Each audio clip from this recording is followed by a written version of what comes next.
నేను ఎరిగిన హెబ్రీయుడిగా పిలువబడుతున్న ఒక దైవ సేవకుడు. ఆ హెబ్రీయుడిగా పిలువబడుతున్న దైవ సేవకుడు ఎవరయ్య అంటే మన ఆత్మీయ తండ్రి దైవజనులు రాజశేఖరయ్య గారు. యేసు ప్రభు ప్రేమ, ఆ ఓర్పు ఆ తండ్రిలో చూడటానికి దేవుడు కృప చూపించారు.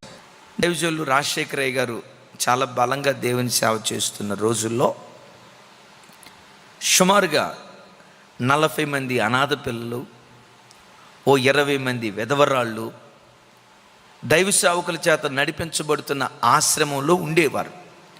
సుమారుగా 100 మంది దాకా ఆ ఆశ్రమంలో ఉండి కొంతమంది బైబిల్ ట్రైనింగ్ అవుతూ ఉండేవాళ్ళు, 40 మంది అనాథ బిడ్డలు చదువుకునేవాళ్ళు, 20 మంది విధవరాళ్ళు, మొత్తానికి 100 మంది దాకా పోషించబడతా ఉండేవాళ్ళు. విచిత్రం ఏంటంటే ఈ 100 మందిని ఫారిన్ డబ్బుతో పోషించేవాళ్ళు కాదు. దేవుడు సేవలో దైవ సేవకులకి ఇచ్చిన ఆ డబ్బునే సేవ కొరకు ఖర్చు పెడతా ఉండేవాళ్ళు. ఆ రోజుల్లో ఓ భక్తి కలిగిన కుటుంబం ప్రతి నెల దైవ సేవకులకు ₹1,00,000 సహాయం చేసేవాళ్ళట. అయ్యా, ఇంత నిస్వార్థంగా పేద బిడ్డలను చదివిస్తున్నారు, ఇంత నిస్వార్థంగా విధవరాలను పోషిస్తున్నారు, ఇంత నిస్వార్థంగా బైబిల్ స్కూల్లో బైబిల్ ట్రైనింగ్ ఇస్తూ ఉన్నారు, మీ సేవ చూసిన తర్వాత మాకు మీకు సహాయం చేయాలనిపిస్తుందని ఓ భక్తి కలిగిన ఒకే కుటుంబం నెలకొచ్చి ₹1,00,000 అయ్యగారికి సహాయం చేయటం ప్రారంభించారు. దేవుని మహాకృప, ఆయన ప్రపంచ దేశాల్లో బహుబలంగా వాడబడుతున్న ఆ దినాలలో, ఆంధ్ర తెలంగాణలో బహుబలంగా వాడబడుతున్న ఆ దినాలలో దైవ సేవకులు సేవ చేస్తున్న ఆ ప్రాంతంలో వార్వలేని కొంతమంది సేవకులు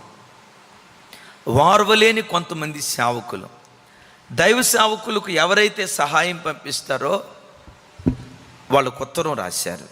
ఏమని?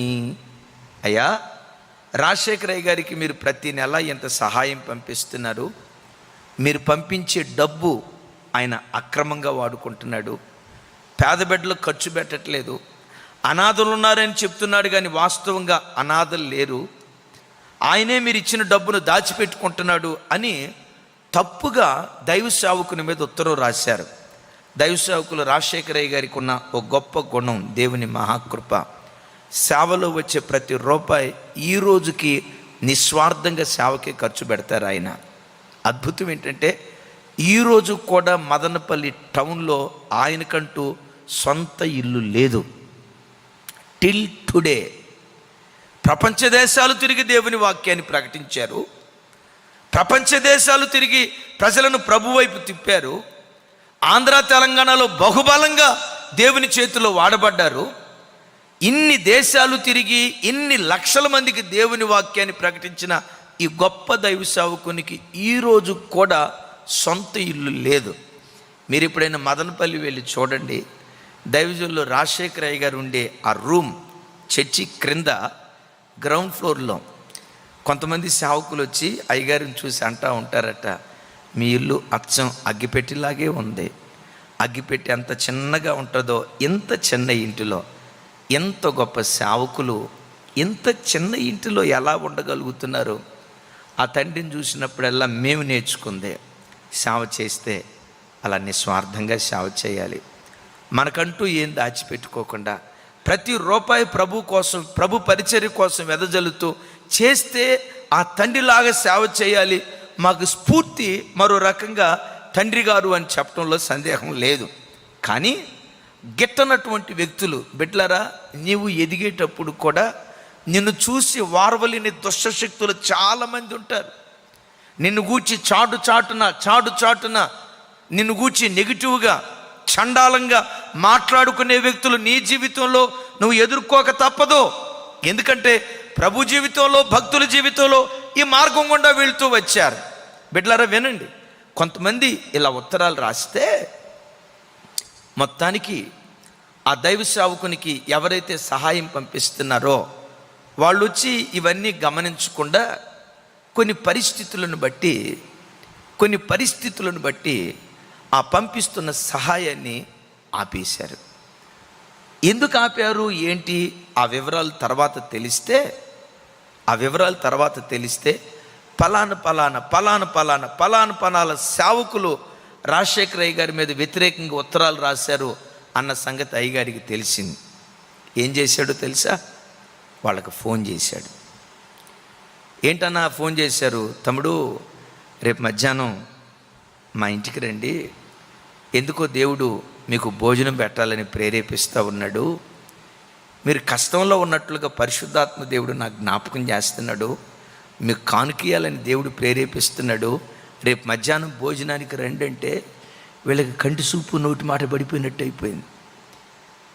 ఈయనకి ఇట్లా చేసాం కదా, ఈయనకి ఎంతో కొంత నోటీస్కి వచ్చి ఉంటుంది కదా, మనల్ని ఎట్లా భోజనానికి పిలుస్తున్నాడు? మనల్ని ఎందుకు భోజనానికి పిలుస్తున్నాడు? ఎందుకు పిలుస్తున్నాడో తెలుసా? హెబ్రీయుడు,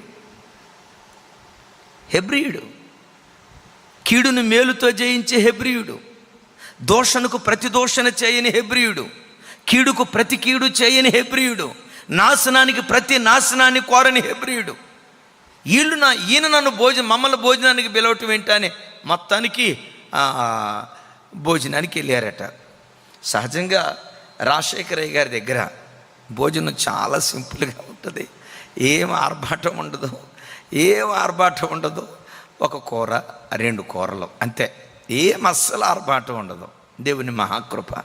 వీళ్ళు వెళ్ళిన తర్వాత 4-5 వెరైటీలు, హోటల్ నుంచి 2 రకాల బిర్యానీలు తెప్పించి వాళ్ళ కడుపు నిండా భోజనం అయ్యగారే వడ్డిచ్చాడట. తినండి తమ్ముళ్ళరా, మంచిగా సేవ చేయండిరా, కష్టపడండిరా, ఈ ప్రాంతంలో మీరు సేవ చేస్తున్నారు కదా, మాకంటే గొప్ప సేవకులు కావాలరా, మా వయసు అయిపోతుంది, తర్వాత తరం మీది, మాకంటే రోషం కలిగిన పని మీరు చేయాలి అని అంటూ ఉంటే వాళ్ళు భోజనం చేస్తూ ఉన్నారట.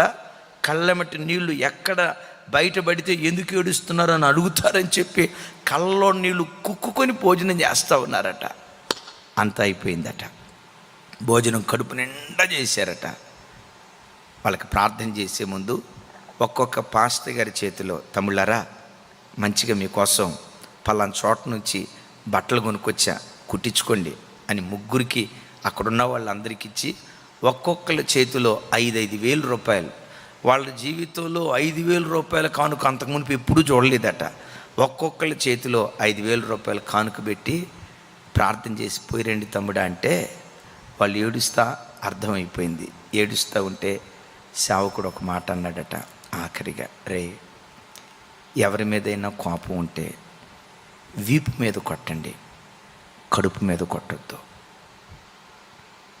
కోపం ఉంటే వీపు మీద కొట్టండి, కడుపు మీద కొట్టొద్దు. 100 మంది పోషించబడేవారు తెలుసు కదా.